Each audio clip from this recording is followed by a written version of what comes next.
All right, we've got Jackie Catano.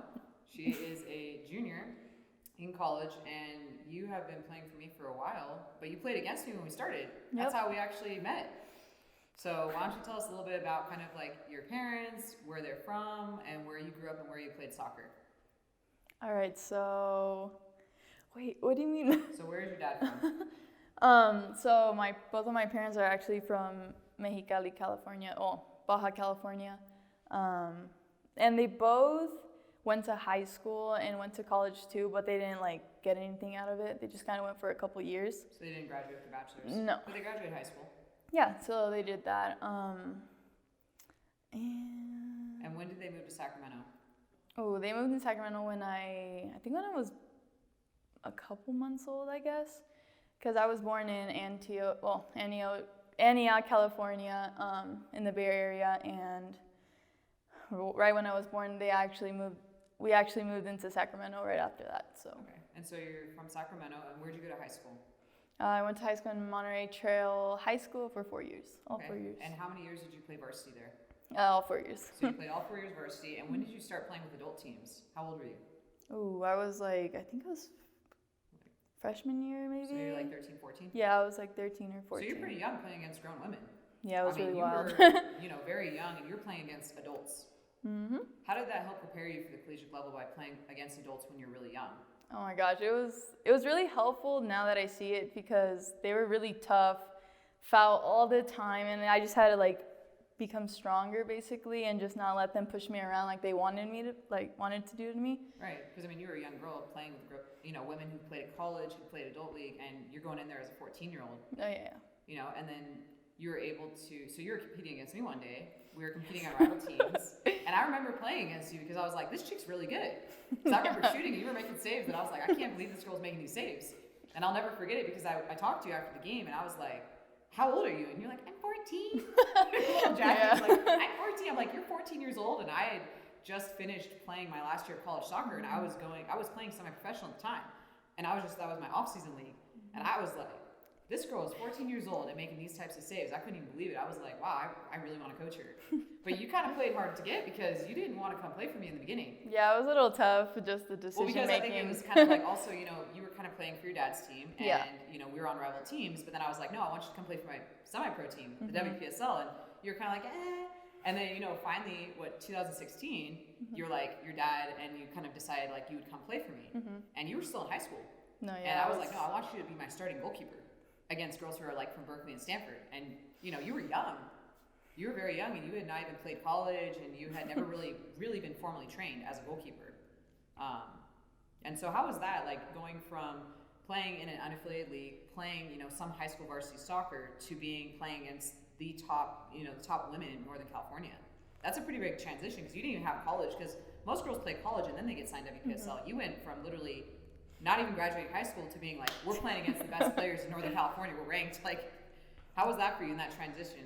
At first it was really difficult, and it was really hard to transition to the mentality, I guess, of it, and like physical part of it as well. Because everyone else was really like big and strong, muscular, and I'm over here like very, scrawny and stuff. So it was like, oh, this is a whole different level, Yeah. But like it kind of motivated me a lot to play even harder though, and like to try to just like focus more specifically on like practices and why we do certain things, or like things like that, just so I can like try to get more like better, I guess, just to like get to that level, like higher than, to get better, basically. Right. I mean, because you're coming from a situation where like you had to get a scholarship to go to college. No, yeah. Like you guys didn't have necessarily the means to go pay $50,000 a year for school. So how is that motivation to like go do the extra work? Because you train on your own. Yeah. And what was the transition from being, where your high school you went to, most girls didn't go play NCAA. Would you say out of your high school, like, do a lot of girls go play at a scholarship level? Because you're playing NCAA Division II at Dominican. I mean, you're one of the first girls from your high school to even go to that level. And also, like, in your family to receive that type of big scholarship. Yeah. Do you want to kind of just talk about, like, how you've had to adjust to being at that level? Well, at first I wasn't really sure how to, like, what to do in order to, like, prepare myself to try to at least get a scholarship. But I know that, like, you definitely helped me, like, mentored me to get to that place, just because I never really knew how to work out like weights and stuff. until you showed me how, and you like were there at the gym with me and working out and stuff. Same with well, I remember like in clubs too that I would have to like do certain drills, but I was really bad. Like I had horrible technique like back then with goalie stuff. Like I couldn't like dive diagonal. Yeah. I couldn't catch the ball a certain way without like stepping back. Like that was one of the biggest problems I've had, was like stepping back. So I tried really hard to just like practice on my own on that specific stuff, and just like try diving a certain way, or like have people like just to have people around to help train me and stuff like that. I mean, when you were playing in these other teams, did you even think you were good enough to play at that top level? At the time, no, because I just didn't know what I was doing really. Like, I was just playing soccer. I was just playing soccer.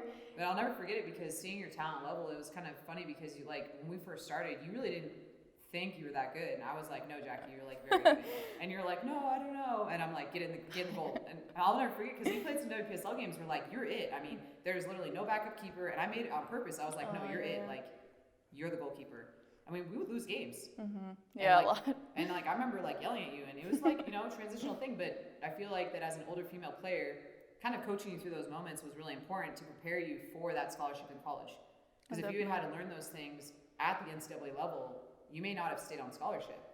So like, you know, kind of failing during the high school years when you were playing for us as a young WPSL player, it really helped kind of develop you. No, definitely did. Do you have any good stories you want to share about preparing for that level, or like some of my training, or? Well, there was definitely this one summer that was very, that hit really hard to me, just because it helped me transition into the college mentality. This was after you graduated high school? Yeah. And you were preparing to go to your first year of NCAA? Yeah, it was that summer before going to play college. I remember you and I went to go to a track in order to. Oh my God. Okay. So. You have a fitness test. Yeah. So I had a fitness test that I had to do. To you, yeah. And then we had just been training, and then you're like, "Hey, I have a fitness test." Oh yeah, I mentioned it randomly too. Like, well, towards the end. We should probably do the fitness test before you go, so we know what you're gonna get, because you know there's standards you have to pass as an athlete. Right. And so tell me a little bit about like just kind of the psychology of working through your fitness test, because it wasn't that you weren't physically fit. Yeah. Because we were training all the time, but like the mentality as an athlete, like how hard is that sometimes to overcome? Well, for me, it was like, I felt like the fitness test was whatever. I was like, I could do it. Like, fitness is okay for me. Until we went onto that track that one day. And when I realized, I didn't actually read until before I went to the track with you what it actually was. So it kind of psyched me out. And I was like, oh, that's a lot of like fitness to do in one single like day, basically with little rest. So I got like really in my mind about it. And it's like a really difficult test that like it was just, a difficult test that we all have to pass in order to like play, like, and not get punished for it, I guess. So definitely I remember the first one where I had to run a mile, and I like ran miles in high school all the time. So I felt prepared, but for some reason when I started running, like everything just shut down. Like it wasn't even my like second lap yet where I just started shutting down, and I like just started crying, and I tried going till I got to you in order to like tell you that I couldn't like run anymore. And I remember, and then you were like asking like what happened and stuff like that, and I was like, I don't know, I just don't feel like good. And I remember you telling me your stories when you like also had like fitness tests to do, or like you had with your coaches as well. Yeah. And so like similar things happened too. That's why you practice for them. Yeah. But then you did pass it. Yeah, but then I ended up doing it again, and I actually ended up passing pretty much all of it, yeah. And then when you went to college, how well did you perform? You're one of the top finishers, right? Yeah, and actually... Even as a goalkeeper. Yeah, it's crazy to think that, or to have that. But I mean, like, all those years of preparation and failure of, like, losing games and having to, like, struggle and overcome, by the time you hit 18 and you're on a scholarship in college, you've kind of built that mental toughness. No, yeah, definitely. And the physical toughness to play against grown women. Yep. But and then it's kind of interesting because like financially, were you guys really able to pay for big club teams, or were you kind of forced to play against women? No, yeah, definitely. Because financially, that was pretty much the league you could play in. Yep. So in a weird way, because you financially couldn't afford to play on top NorCal teams, Olympic Developmental Program, ECNL, you went and played with the adults. but it kind of went to your advantage. It really did. Because that's how honestly. you got into WPSL. That's how you were able to play against grown women, and then you were able to make all conference out of all the Pacific North teams. How many years have you made all conference? I think it was 2 years. Yeah, that I made it. back to back, and that's a pretty big honor because you're a top 20 player recognized by the teams and coaches. Out of all the WPSL teams in Northern California. And these girls all go to Berkeley, Stanford, Santa Clara, UCLA, Irvine, Davis. I mean, these are top players. And you're getting recognized for being a top-notch player and goalkeeper.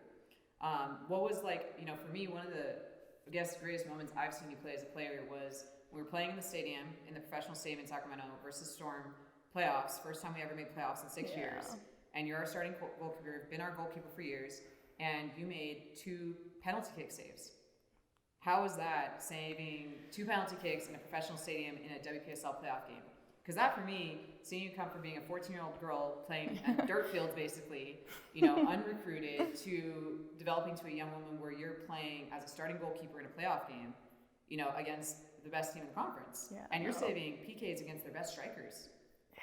I mean, how was that for you in that moment, being in a stadium, having your name announced when you weren't supposed to make it that far? Those teams weren't necessarily recruiting you. But, you believed in yourself and you put in the work. How was that? Talk about that experience. No, it definitely that experience itself was literally, the best thing ever. Just having everyone screaming and, just that emotion, let's go. Especially when, it was 2 PKs. So it's, the first one, I blocked it, okay.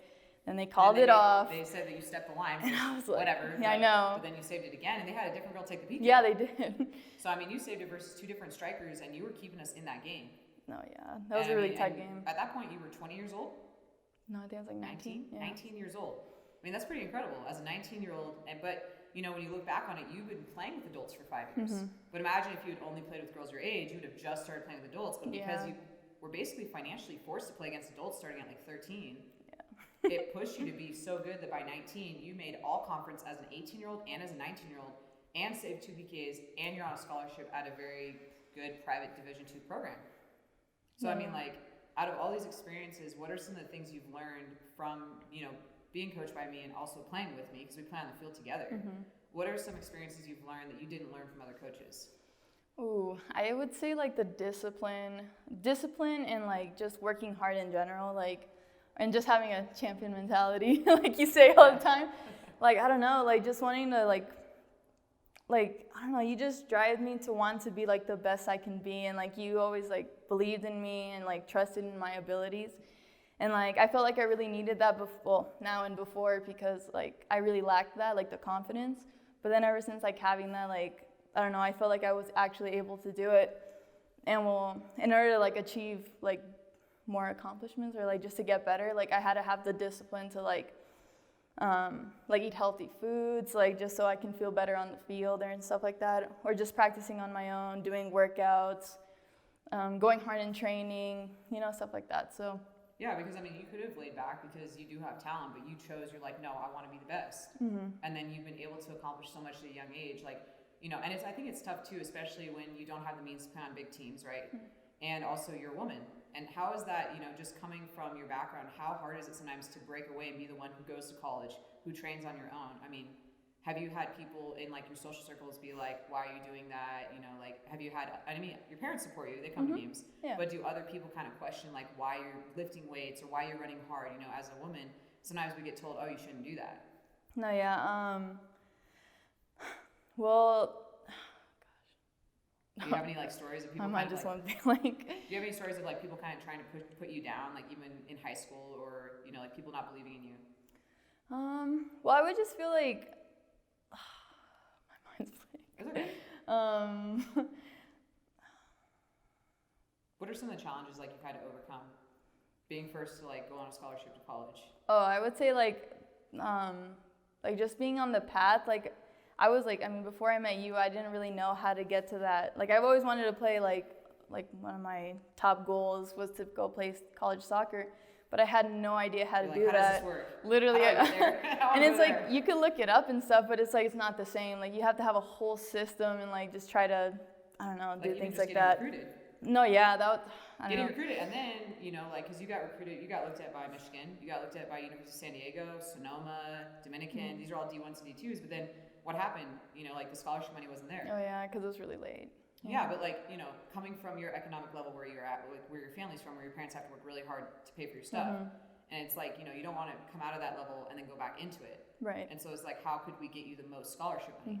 And then, you know, even though Dominican wasn't as high ranked as, say, the other schools, that was your best fit as a student athlete, and you've done really, really well there. But what if you had just, like, taken the offer to go to D1? Like, do you think you would have been as successful? Oh, no, definitely not. Just because I feel like I probably would have had a, like,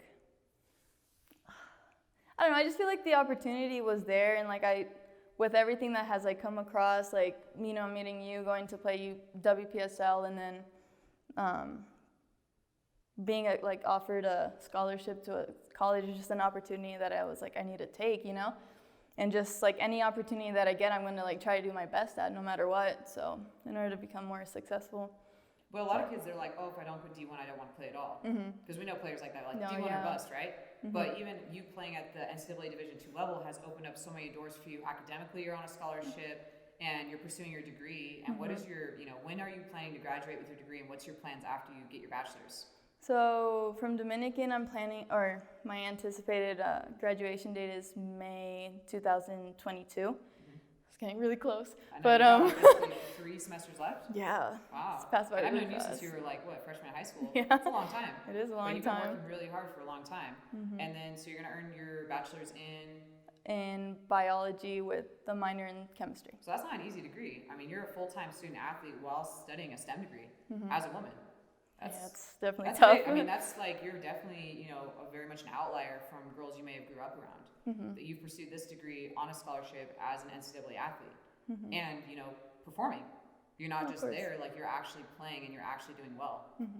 And so once you graduate with your bachelor's, you're going to apply for your next level? So what I want to do is go to vet school to get eventually a PhD and to be a veterinarian. Wow. So that's the plan. that's a big goal. But you're on the right track, and you're getting, and have you earned any accolades academically? Like, have you been doing well in your grades?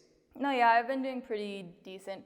There was some bumps in the road, so it was like not as good as I wanted to, but I mean, I did the best I could, to be honest But you're with you. academically eligible, and you're doing well. So I'm definitely, getting up there. And that's a big accomplishment to even want to pursue your PhD. Because I mean, out of, you know, where you grew up, and you'll be the first one in your family to really pursue that, and probably one of the few girls to come out of that high school to even want to go for a PhD.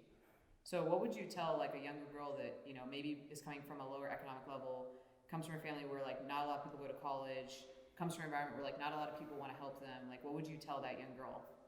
I would just say that whatever you want to do, just go and do it. Like, don't let anyone tell you what you can and can't do. Like, it's just like the life you're living is for you, so you just need to, like, I feel like anything, I would tell them like anything's possible. Like, literally, like I didn't think I would be playing like soccer at a higher level, or I didn't think I would be even like going to a good university like I am right now.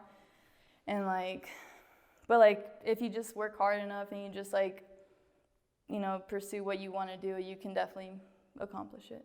That's cool. I mean, because like for you coming from a girl, 14-year-olds playing in Palmas in an unaffiliated league on a dirt field, you know, just playing, to being a young woman saving penalty kicks versus the top team in a professional stadium, that's crazy. you know, making all conference, and then going on a big scholarship where you're about to graduate with your bachelor's, you know, and you're not in significant debt. You know, you are on a real scholarship that you earned through your academics and your athletics, and now, you know, you're planning on how you're going to go for your PhD.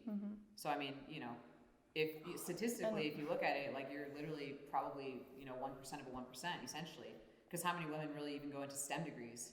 Yeah. Very small percentage even make it into college. I mean, so I would say too that like I've obviously in life there's so many struggles and stuff, and like sometimes like for me like when I mean like for me I wanted to like get better in soccer, right? So like there was a lot of the times where I'm always like alone, basically doing like my own workouts, or like because you're a goalkeeper, it's hard too, because even if you're at a team session, you're doing your own stuff. So it's like a lot of alone time. Yeah. And I think that's kind of hard too, like where you have to choose to be alone a lot of the time. Yeah. Like you have to say no to friends, you have to say no to family, you have to say no to if you're in a relationship, you have to say no. But you know, all those times you say no and all those years you spent training and training and training and training, it's worth it. Yeah, it's paid off, but it's not easy. No, it's not easy. But and you weren't like, ranked as a high schooler. You weren't highly accoladed. You just worked extremely hard. And like, we would lose games, and it was hard because you were the goalkeeper. Yeah. I know that mental pressure is really tough. What were some of the challenges academically? Because you wrote some responses to me, and you were just talking about like how academically some of the stuff you had to go through as a kid, because in your household you guys spoke Spanish as a primary language. Yeah. So you really had to like focus to honestly be this good in English. And so talk a little bit about that, just like kids who are coming from families where a different language is the primary language. Like, what are some of the challenges you've overcome? Well, what are the challenges I overcome? Like, I mean, for me it was really hard just because like, yeah, I had an older brother who knew English and stuff, but like it was just really hard when you go to school and it's like a whole different type of like language to talk about, like things in a book. Yeah, you're just like, I was like, what is this? Like, you have no idea. But like for me, like I knew that if I wanted to do good in school, which I was really focused on, well, I've always been focused in school. Like I knew that I had to work even harder to like try to figure out these words. So I would like get a dictionary and look it up, like write it down I remember writing down in a little book. Just like create your own dictionary. Yeah, I would. Like Spanish to English words, so that you could know what was going on in class. Yes. I mean, and you would basically help translate for your family sometimes too, right? So like at a young age, you were basically helping translate. So you had to kind of grow up faster and take a lot more responsibility. Yeah, definitely. Because it's not, it just. Yeah, I mean, it's work. It's like another job, right? Like you have to kind of grow up faster and take responsibility at a younger age. Do you think that that's helped you as an adult? No, definitely, because I feel like my mentality is a little bit more like matured to like make certain decisions, especially with like, with just like hardships, or just like, you just have to keep going and learn from it. That's one of the things like I'm really, like one of the characteristics I really like about myself is that whenever there's a hardship, like I always try to learn from it, like as much as I can, just because like I feel like those hardships like make you like a better person in a way, like a better mentality, or like things like that. So yeah. I mean, especially in the position of goalkeeper, like how has soccer helped your mental health like over the years? Because you're playing a pretty hard position. Like as the goalkeeper, there's a lot of pressure, and you're a female goalkeeper in like a very high level. So how has soccer just like helped you as a person in general, like from a mentality standpoint? Well, it's definitely helped my mental health, as in like I mean, I freaking love soccer, so it's like I really like soccer, so it's just a good thing to distract myself with. And like whenever I step onto the field, like I feel like it's just so weird. Like I literally get ready for practice, and I'm like have my bag and my soccer ball and stuff, and I just head over there, and I feel like everything is just like gone. Like it's just me. You're just in the moment. Yeah, I'm in the moment, like completely in the moment. This is where I'm supposed to be. This is how like I want to perform. Like I just want to give it my all and just do the best I can, basically. Yeah, because I think it's especially hard during this time with everything going on, just to stay focused as an athlete. And you see a lot of players that have never really had to do stuff on their own, like struggling. Yeah. But like you always kind of had to do it on your own. You always had to train yourself. You always had to be self-motivated. And I feel like that's why you've been so successful, is because you kind of were forced to be self-motivated and train on your own and take that responsibility. And certain players who kind of had it handed to them, had it easy, had maybe more means, they didn't have to do that. Yeah. And then when they get to that top level, they struggle. But you kind of had to do that since you were very young, and so you've always kind of had that self-motivation to push yourself. Yeah. And it paid off huge, and now you're doing excellent, and you're about to graduate, and you've just been performing for a long time. So any other stories you want to share of just like how you've overcome things, or? I'd say... Or anything that I've taught you that you might want to share, or coaching stories. Let's see, any stories? We have lots of stories, but... No, yeah, definitely. Lots of games. Yeah. Because I think we've probably played, 4 or 5 years together? No, yeah. At least. I mean, mini games. We've played in Mexico together. Oh, yeah. We went down there when you were in high school. We played the tournament in Mexico. That was a big deal. That's crazy, that was. We played that tournament in Mexico, and you were our starting keeper every game, played every minute. Playing WPSL level, you've basically been our starting keeper for 3-4 years. Playing GGWSL games, playing friendlies, tournaments. I mean, you've definitely been there playing. No, yeah, it's been a lot. A lot of games, and now when you play, like the confidence in what you've learned, it's just so cool to watch you play. Because things I used to correct you on, now you could almost correct other kids. You could almost be a goalkeeper coach yourself, just because you've learned so much.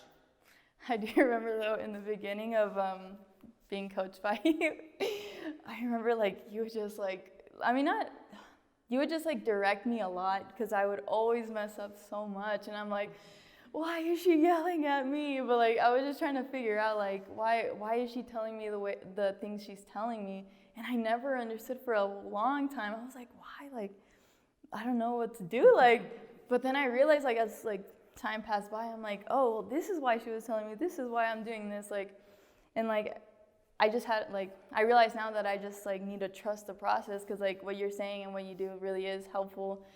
But I remember struggling in the beginning. I was like, what is going on? I know that you didn't always want to play. I'm like, oh no, you're playing. You will play this game, and you're starting, and you're gonna do it. Yeah, it was crazy. But you know, all those mistakes you made, just to see you perform so well, and then see you make all conference back to back, and really be a top goalkeeper and really kick butt at a top level. It was not easy, you know. No, it was and not. just to see you like really take all that coaching and training and really perform. I think from a player perspective, it's always admirable to see, especially young girls actually do it, because there's so few women that will honestly go to the next level. Yeah. You know, I think in our culture, men and boys are always kind of doing sports, but as a girl, it's always a little bit harder. And then, especially being like the first one in your family or even your friend group to like truly pursue it and go to that next level is never easy. Because you have to be alone a lot. Yeah. You're like, well, why are you going again? You're going to miss this event. You're going to miss this. And you're always missing stuff. And you're like, well, I have to do it or I'm not going to make it. And you made those sacrifices, and that's why you've been so successful. But there was a lot of other talented players who may have been more talented than you, and they never made it. But you made those choices, and your choices have paid off. So I'm always happy to play with you and see you succeed. So it's been a great journey. Just seeing your growth as a player and as a young woman, and also as a student, and just as a young professional. So I'm really excited to see how far you're going to go, and just really proud of you. Thank you. I really appreciate all the things you do for me and for everyone else. It really is like a blessing, and I'm really grateful to have met you and still be coached by you. Yeah, Thank and you. I like playing with you. Yeah, so. that too. As long as I can keep playing and Jackie keeps playing, we have Let's go. a good time. Yep. Right. Well, thanks for everything, Jackie. Appreciate it. Thank you. Yeah.